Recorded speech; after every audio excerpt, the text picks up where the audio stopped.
generally all of us have about the same sized skull. I'll excuse the lady.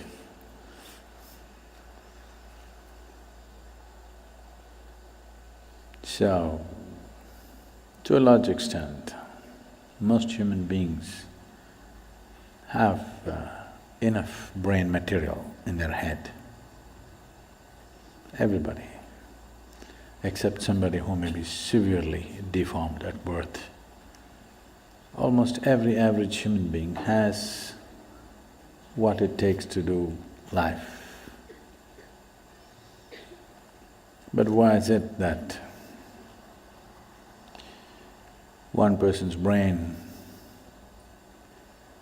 sparkles with genius, another person's brain sparkles with pain and suffering and tension and stress and whatever else?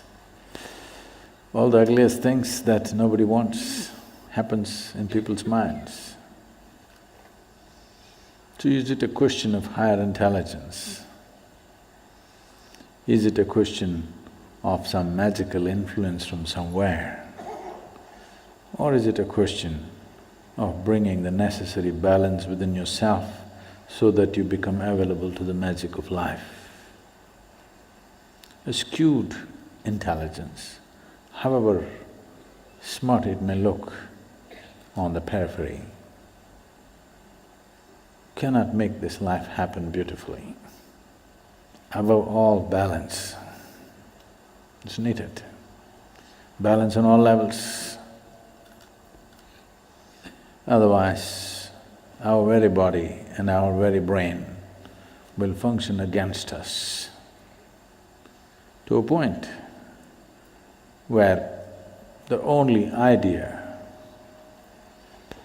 or the only form of relaxation today in the world, either there's sleep or drink or drug, all you're trying to do is to be brainless for a period of time. Because brain has become such a nuisance. If you didn't have one, you would be at least peaceful. Yes.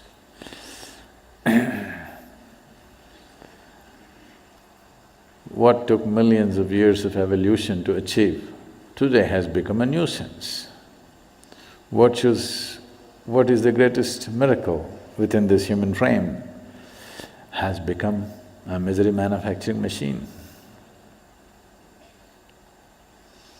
There are many aspects to it, I don't want to make it too simplistic, but above all, the most important thing is balance or lack of balance. So, this human mechanism, which is the most sophisticated instrument on the planet, if you do not pay enough attention to it, if it turns against you, there is nothing here in the world which can save you because nothing is more sophisticated than this one. Because this is of the highest level of evolution and sophistication. If this turns against you, nobody can save you, I want you to know this. So if this should not turn against you, to know the entirety of what this is, it'll take a certain level of attention. But to bring balance to this doesn't take too much. It is just that you're doing a few fundamental things absolutely wrong, that's all. To know the entirety of what this is, that's a whole lot of attention, time, education, assistance, guidance, so many things are involved. But to bring a reasonable sense of balance into you, it doesn't take much. You're doing a few things basically wrong with life. When I say basically wrong, one thing is for everybody to understand, all human experience is generated from within, is that so? All human experience is generated from within.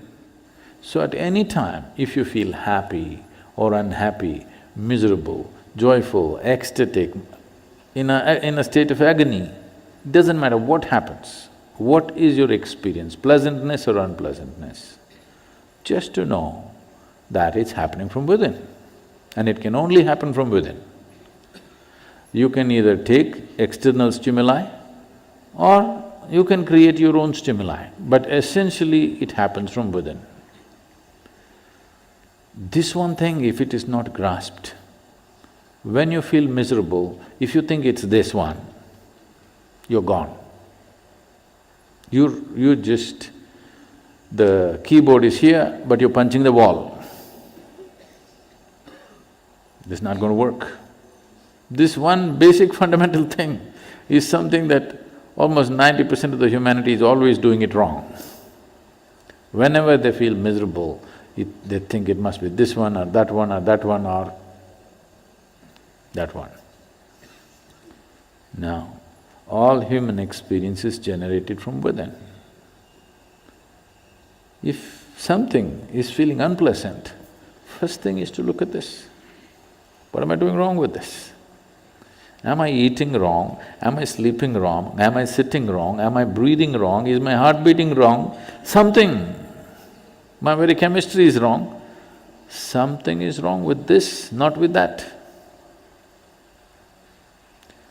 So the moment you think by kicking the wall you can fix this one, then you made a fundamental mistake. The harder you try, the further away from it you go. So, this possibility of bringing balance to the system, first of all, is the fundamental nature of yoga, the most basic forms of yoga.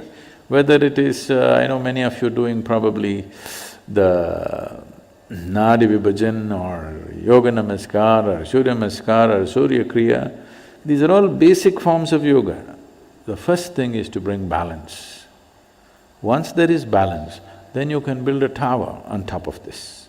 If there is no balance, whatever you build will only lead to more trouble. The more basic you are, the better it is. So this is what a whole lot of humanity is seeking, somehow to remain basic. Because if you build something, it feels terrible when there is no fundamental balance. Anything standing up without balance is a big problem. So the best thing is to lie down, stay close to the ground. If you grow tall, it'll be a problem, so remain at the minimum. A whole lot of humanity has reduced themselves to a minimal possible thing in their life. If I don't get into trouble, that's good enough. A whole lot of humanity. This is a serious waste of evolutionary work. What has happened on this planet in the last few million years to evolve life from its simplest form to what it is today, just wasting the entire process. And Mother Earth is not going to let you get away with it. You will pay the price. If you try to make life go backwards, it will make sure you pay the price. So instead of trying to do this, that, so many things, first thing is to do something to bring balance.